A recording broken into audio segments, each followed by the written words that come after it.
자, 16강의 4번 이어가겠습니다. 냄새는 단지 감각일 뿐만 아니라 어떤 감각? 결정짓는, 이 맛을 결정짓는 감각일 뿐만 아니라 그것은 냄새겠죠? 냄새는 또한 강력한 힘이기도 하다. 어떤 자극하는, 욕구를 자극하는 강력한 힘이기도 하다. 그리고 심지어는 압도할지도 모르는 강력한 힘이기도 하다. 뭐를? 나머지 감각들을. 자, 일단 냄새가 주인공이고 냄새는 맛을 결정짓는 놈이기도 하지만 뭐다? 욕구를 자극하고 그리고 나머지 감각들을 압도하는 굉장히 강력한 힘이다. 냄새가 대단히 강력한 놈이다 라는 거군요. 그 다음에 과거 10년 동안 이 아로마 테라피라는 게 이 향기 치료 이게 나타났다. 뭐로써? 어떤 대안적인 치료 관행으로서 나타났다. 뭐뿐만 아니라 한 새로운 상품으로서 뿐만 아니라 광고될, 어떻게 누구한테 광고될? 소비자들한테 광고될. 어떤 가게들은 퍼뜨린다. 냄새들을, 신선하게 구워진 빵이나 애플파이의 냄새들을 뭐하기 위해서? 부추기기 위해서 쇼핑객들을 머무르도록 더 오래, 그리고 사도록 부추기기 위해서 더 많이. 지금 이런 식으로 가면 지금 냄새가 얼마나 강력하냐 하는 걸 예시를 들고 있는 거죠. 아로마 세라피라는 게 이렇게 급부상하는 거 봐라. 그 다음에 가게들이 많이 팔려고 냄새 이용하는 거 봐라. 지금 이런 얘기죠. 그 다음에 냄새들은 또한 중요하다. 구분하는 것에 뭐 사이를? 먹을 수 있는 것과 먹을 수 없는 음식들 사이를 구분하는 것. 그러니까 이제 세 번째가 나오는 거죠. 이 한약재라고 했군요. 그냥 한약재라고 할게요. 그러면 한약재 가게들은 빈번하게 가지고 있다. 아주 폭넓은 다양성을. 뭐에? 자극적인 냄새들의 폭넓은 다양성을 가지고 있다. 그 준비가, 이런 한약재들의 준비는 포함할지도 모른다. 조리하는 것을, 식물들을 뭘로? 액체로, 액체 형태로, 혹은 증류하는 것을, 뭐를? 이 에센스들을 뭐와 함께? 알코올과 함께.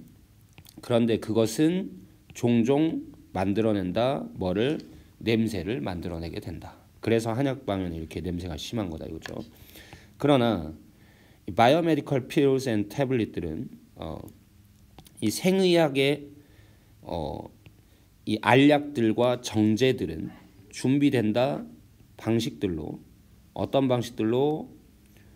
de-emphasize 하는 방식들로. 그러니까 강조하지 않는 방식으로, 냄새를 강조하지 않는 방식으로 여겨지는 to be more palatable, 맛이 좋은, 그러니까 더 맛이 좋다고 여겨지는 냄새들을 강조하지 않는 그런 방식으로 준비된다. 그 부재가, 냄새들의 부재가 더욱더 거리를 둔다. 약을 뭘로부터? 음식으로부터 거리를 두게 되는 것이다. 자, 그러니까 결국 지금 여기 이 부분은 다 합해서 무슨 얘기를 하고 있어요?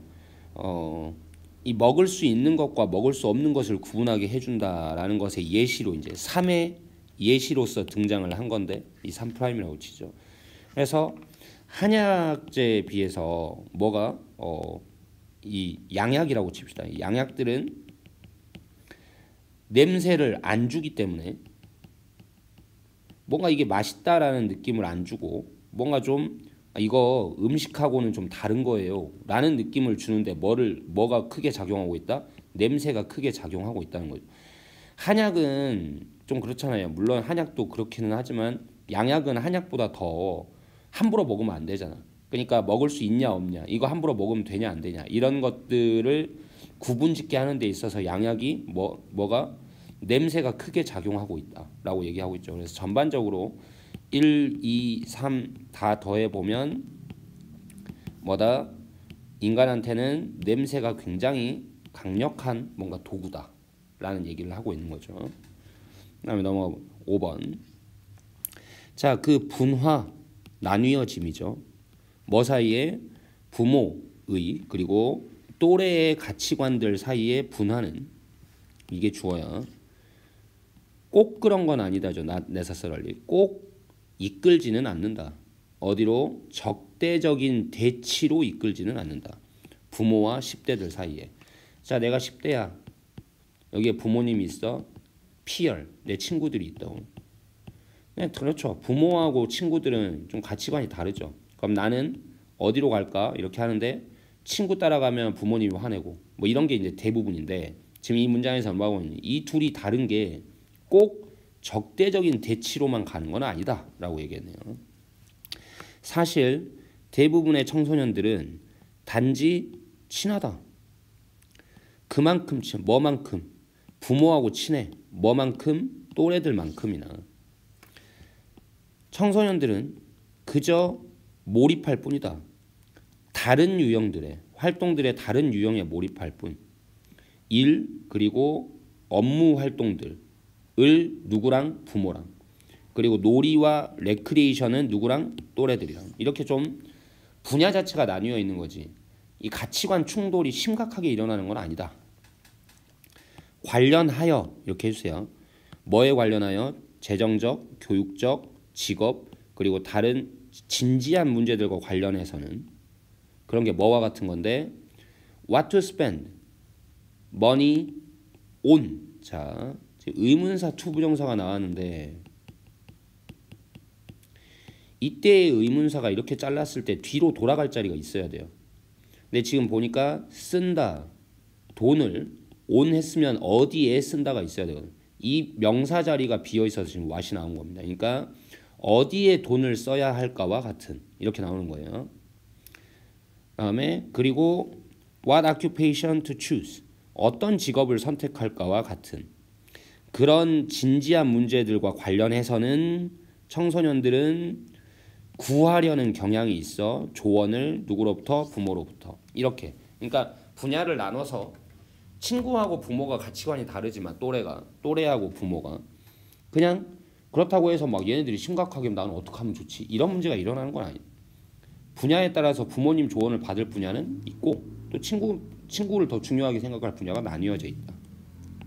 When it comes to 뭐와 관련해서는, 사회적 활동과 관련해서는, 그러니까 이 두 문장이 지금 서로 이제 이런 거는 부모한테, 이런 건 친구한테 이렇게 지금 나눠서 얘기하고 있는 거죠. 뭐와 같은 사회적 활동들, 누구랑 데이트를 해야 돼, 그리고 어떤 동아리에 가입할까와 같은 이런 사회적인 활동들에 관련해서는 청소년들은 뭐 할 가능성이 더 크냐? 논의할 가능성이 더 크다. 그런 문제들을 또래들과. 이것이 이제 이렇게 분야가 아예 나뉘어져 있다라는 게 반영합니다. 엄청난 중요성을, 놓여진 그 또래 집단에 의해서 놓여지는 엄청난 중요성. 즉 이렇게 나뉘어 있으니까 둘 다 중요하다라는 얘기를 하려는 게 아니라 부모가 못 해주는 일이 있다라는 거예요. 그러니까 또래 집단이 그만큼 중요하다는 얘기를 하려는 거죠. 뭐에 관련해서 이 타인을 향해지는 행동, 즉 사회적 행동이잖아요. 이것과 관련해서는 피어 그룹에 의해서 놓여지는 대단한 중요성이 있다는 걸 반영한다. 즉 보는 거, 타인들을 보는 거, 뭐를 위해서? 어떤 인정을 위해서 타인들을 보는 거. 그러니까 인정받으려고 타인들을 바라보는 거. 그리고 지지를 받으려고. 뭐와는 다르게, 의존과는 다르게, 이 개인적 신념들과 전통적 가치관들의 의존과는 다르게. 그래서 사실 또래 집단들은 요구합니다. 뭐를? 수능을. at the expense of 뭐를 희생하여? 독립성과 개별성을 희생하여 수능을 요구합니다. 또래 집단들은.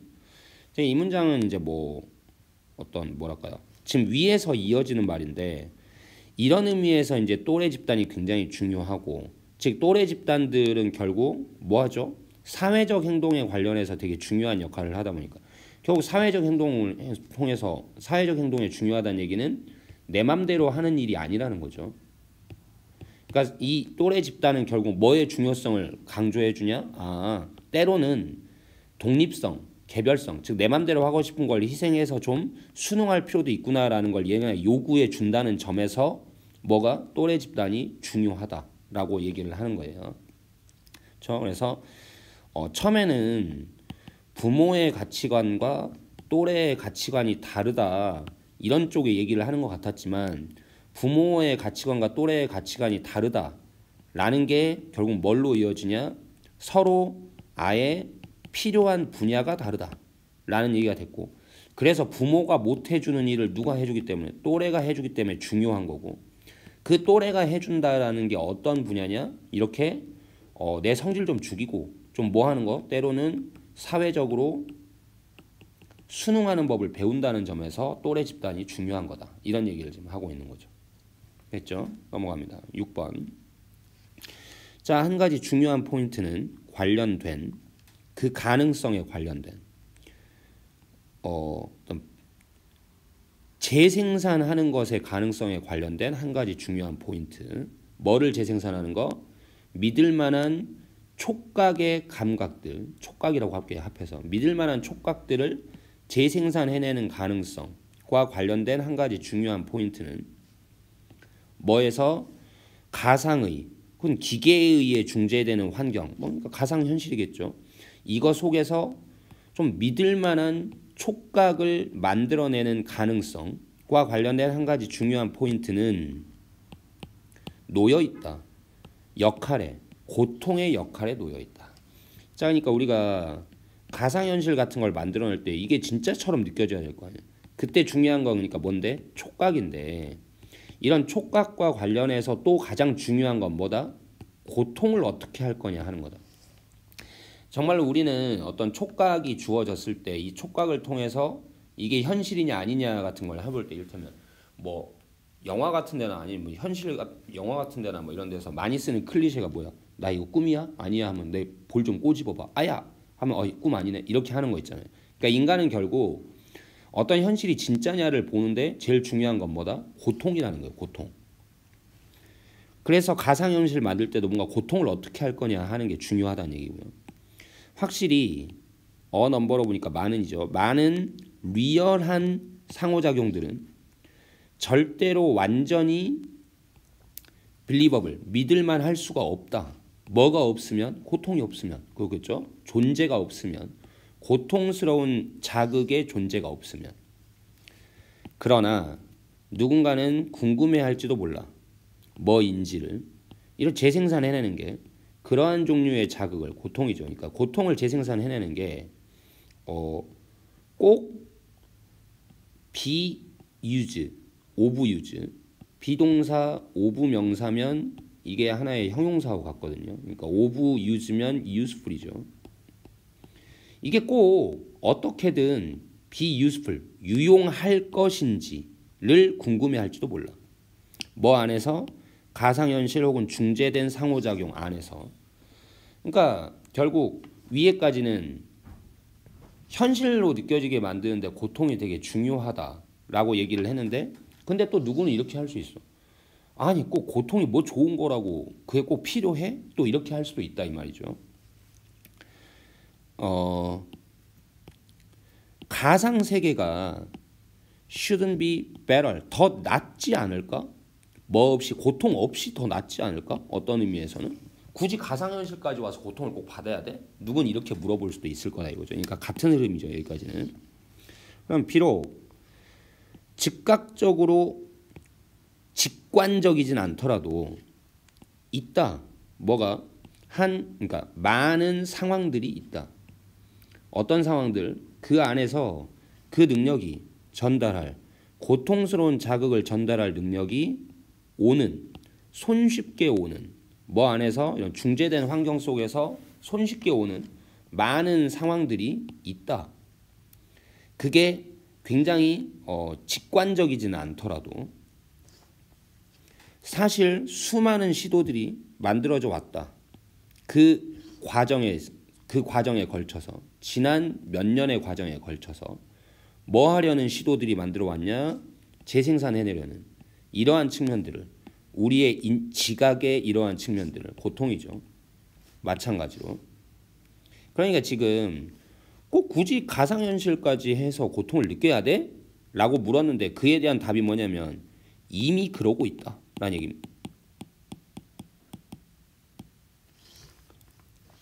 이는 발생할지도 몰라. 비디오 게임에서 증가시키기 위해서 리얼리즘을 증가시키기 위해서 상황의 자극의 리얼리즘 혹은 훨씬 더 중요하게는 훈련시키는 프로그램들에서 군인들을 위한 근데 그 프로그램은 그 속에서 고통이 어떤 직업적인 위험인 그리고 그래서 꼭 다뤄져야 할 필요가 있을 그런 군인을 위한 훈련 프로그램 같은 데에서는 훨씬 더 중요할 거라고. 그러니까 이거는 예시죠. 이미 그러고 있어. 근데 어느 분야에서 그러고 있는데 게임이나 아니면 군인 훈련 프로그램 같은 데서 이렇게 됐죠? 네, 일단 16강은 여기서 마무리입니다.